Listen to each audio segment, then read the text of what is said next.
Ready? Start. This appeal has been filed under Section 28 of the Hindu Marriage Act 1955 against the judgment and decree dated 9th January 1998 passed by the Additional District Judge Number 1, Bharatpur, in Civil Miscellaneous Case Number 14 of 1996, dismissing the application submitted by the appellant under Section 13 for the dissolution of the marriage stop para.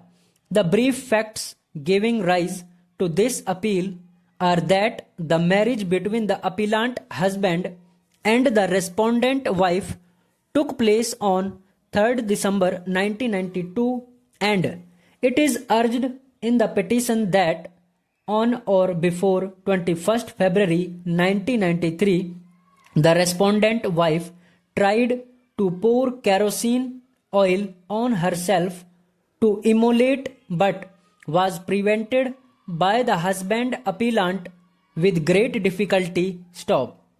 On the next day, that is on 22nd February 1993, on information having been sent by the appellant to his in-laws, the brother of the respondent wife and her brother-in-law came and took her to her parental home. Stop. It is alleged that the respondent used to behave in an abnormal manner, and it is further alleged that even prior to her marriage, she suffered from mental disorder. Stop.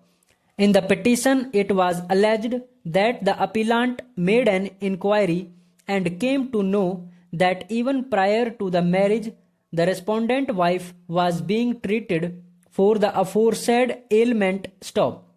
It was also stated in the petition that the respondent was treated by Dr. Madhuvan Singh in his hospital for the aforesaid purpose. Stop. It is submitted that on 17th February 1994, the respondent was taken to the hospital and looking to her ailments, it was impossible for the appellant husband to continue the marriage, and hence on the grounds mentioned in clause 3 of the section 13 bracket 1 that the respondent being incurably suffering from mental disorder of unsound mind, the decree for dissolution of marriage was sought by the husband appellant. Stop para. The respondent filed a reply and denied the allegations. In response, the respondent filed her reply and alleged that the husband appellant used to treat her with cruelty because of the fact that sufficient amount of dowry was not given in the marriage. Stop. It was alleged in the reply that the husband treated her very badly and even poured kerosene on her body to burn her. Stop. She denied that she was mentally unsound or was treated for this ailment. Stop. She also submitted that as a result of the marriage, she gave birth to a girl child. Stop. It is further alleged that she was subjected to ill treatment on account of having given birth to a girl child and was driven out of her home. Stop. It was submitted in the reply that the husband and her in-laws told her that she could come back only if she came with rupees 20,000 in cash. Stop para. She denied that had left her matrimonial home without reasonable cause. Stop. In the reply, she stated that she is willing to stay with her husband in case her in-laws gave her guarantee of security for her life and that of her child. Stop.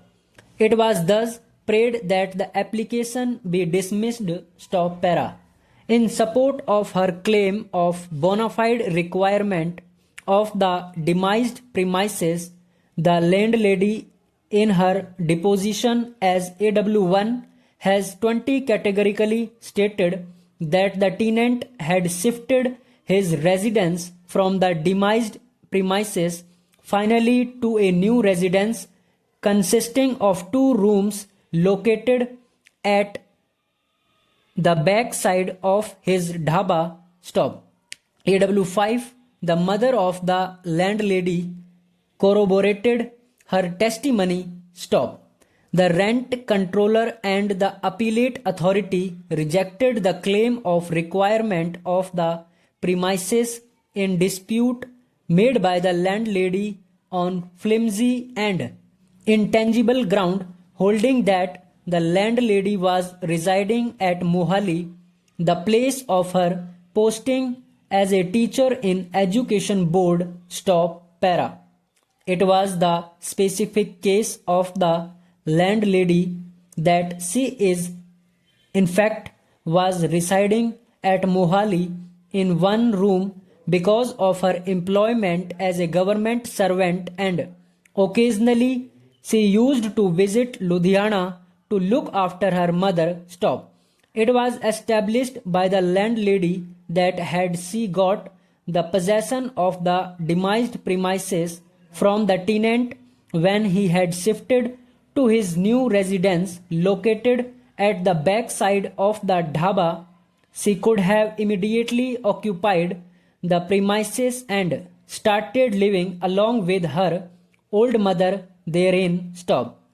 It is her evidence that had she got the vacant possession of the demised premises, she would have commuted from Ludhiana to Chandigarh to attend her official duties, as the distance between these two places is neither far off nor time consuming. Stop.